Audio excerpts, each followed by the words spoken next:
Good day, everybody, and welcome to another edition of the Military and Foreign Affairs Network. I am your host, the voice of reason.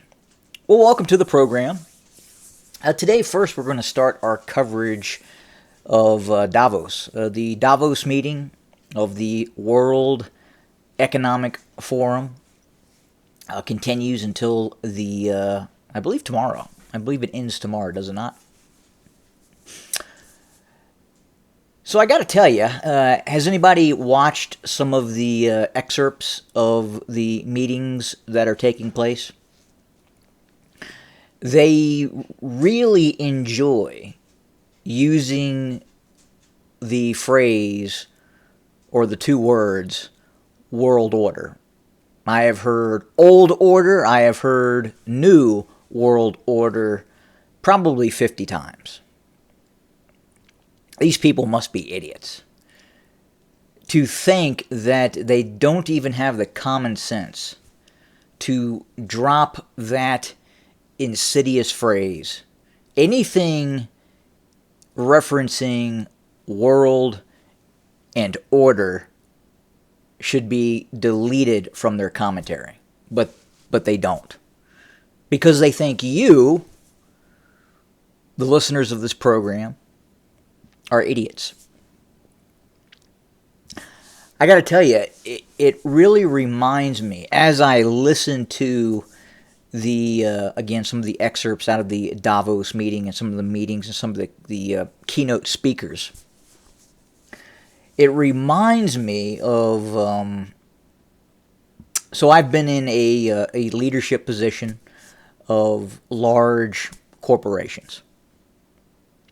Not obviously a CEO, but I would say middle management type roles. Now, Davos reminds me of what you hear in some of these larger corporation leadership meetings when they start talking about change management, when they start talking about changing behaviors of frontline employees. It reminds me of one of the large companies that I worked for was really invested into union busting. Now, they couldn't legally come out and say that one of their objectives was to prevent a union from representing the employees of this specific company. I'm not going to mention the company, but they would actively go after employees who would try to bring in the union and possibly unionize. And then again, at the same time, if there is a negative that is going to be introduced into the workforce, you have positives, you have negatives.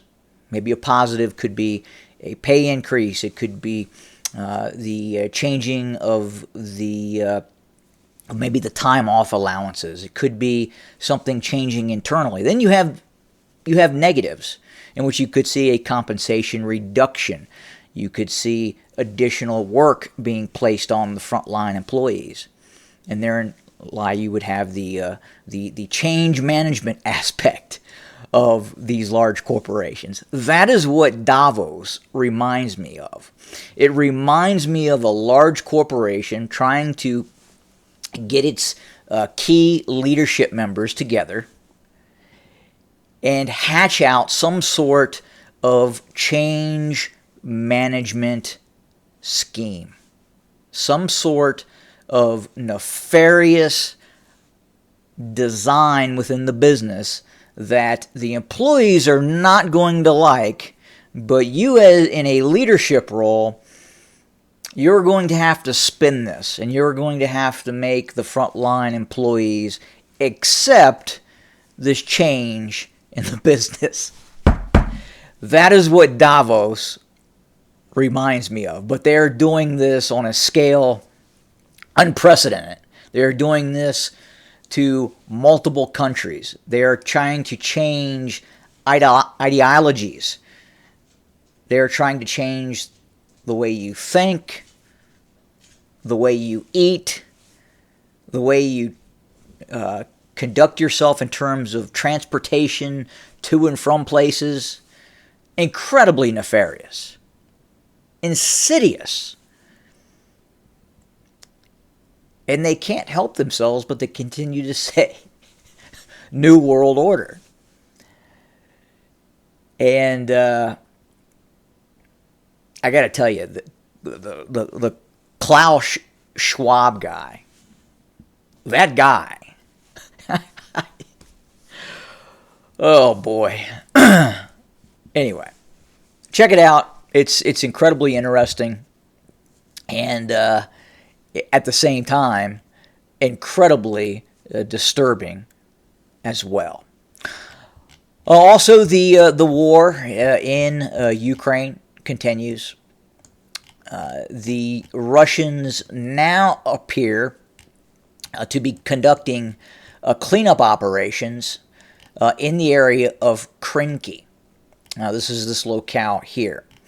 Very, very challenging issue right now for the Ukrainians is that large segments, large sections of the Dnieper River have partially frozen, and it's very difficult for the Ukrainian military to bring its military forces in these small and sometimes inflatable dinghies, small boats, to bring supplies, equipment, replacements, medical personnel over to the eastern bank of the Dnieper River.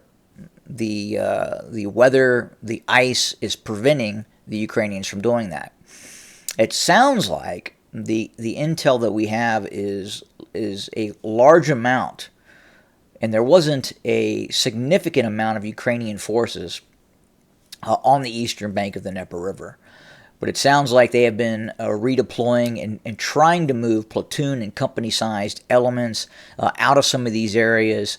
And as we speak, Russian forces are starting ground operations with Spetsnaz, airborne forces, Recce forces to engage and fight the Ukrainians in some of these areas near the Dnieper River. So the question is right now, is the presence of Ukrainian forces on the eastern bank of the Dnieper River getting ready to disappear?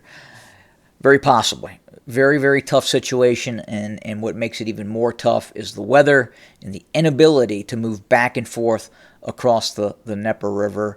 Obviously, you have Mother Nature, but then you have the Russian military as well, engaging Ukrainian vessels and boats, trying to ferry troops and equipment and supplies back and forth. The Russians, along the entire line of contact, and this is running from Zaporizhia all the way to the north towards Kupiansk, have launched small and medium-scale offensive operations against Ukrainian forces. Now, this is designed to fix and hold Ukrainian defensive units in place, bring additional Ukrainian combat brigades and battalion groupings to the front line to prevent Russian breakthroughs.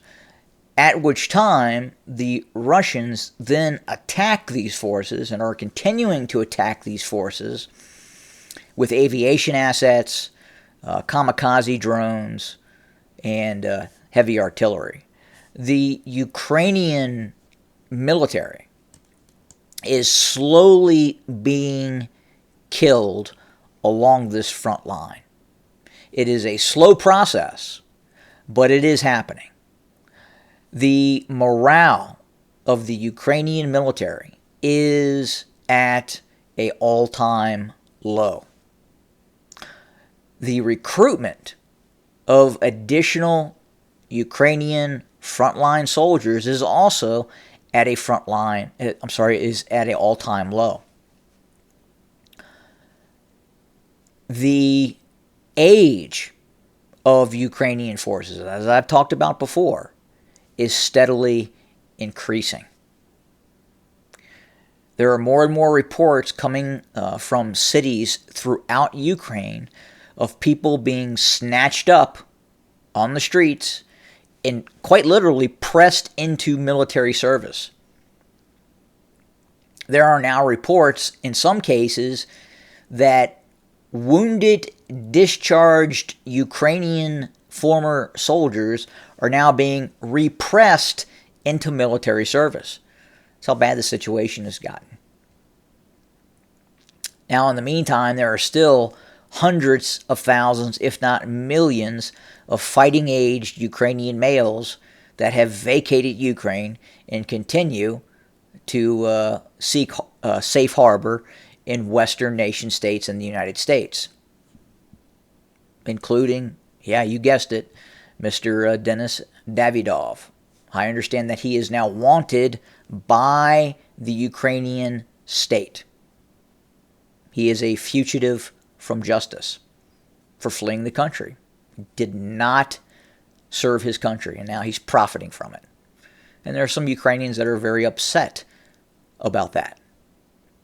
I mean, I would be if I had folks that were being pressed into Ukrainian military service, and he is profiting from the war by making videos. I could see it if he had been in the Ukrainian military, was then discharged, and then decided to make some sort of content or program about what he experienced and the ongoing war. I would say that would be fine.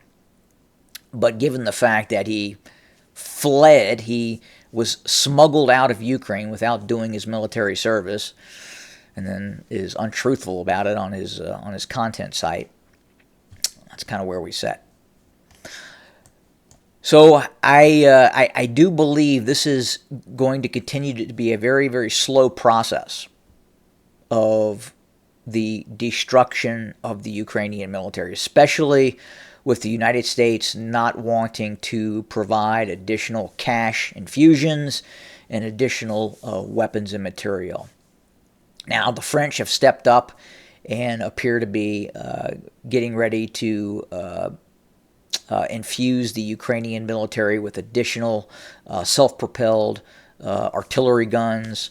They're going to provide about 70, probably it's the equivalent of about 2 to 3 battalion sets of these Caesar self-propelled cannons, that howitzers that the French are going to provide to the Ukrainians. Our understanding is that system does have a very long range. It can reach out and hit deep behind Russian lines. It fires further than the U.S. M109. Now, at the same time, it sounds like the Archer is even a better system than the Caesar. There has been some technical issues with the Caesar on the front line. It glitches. It's prone to breaking, which is not very good. So that's where we set for today. We will continue to analyze the situation and report. Thanks for joining us. More to come very soon. Have a good day.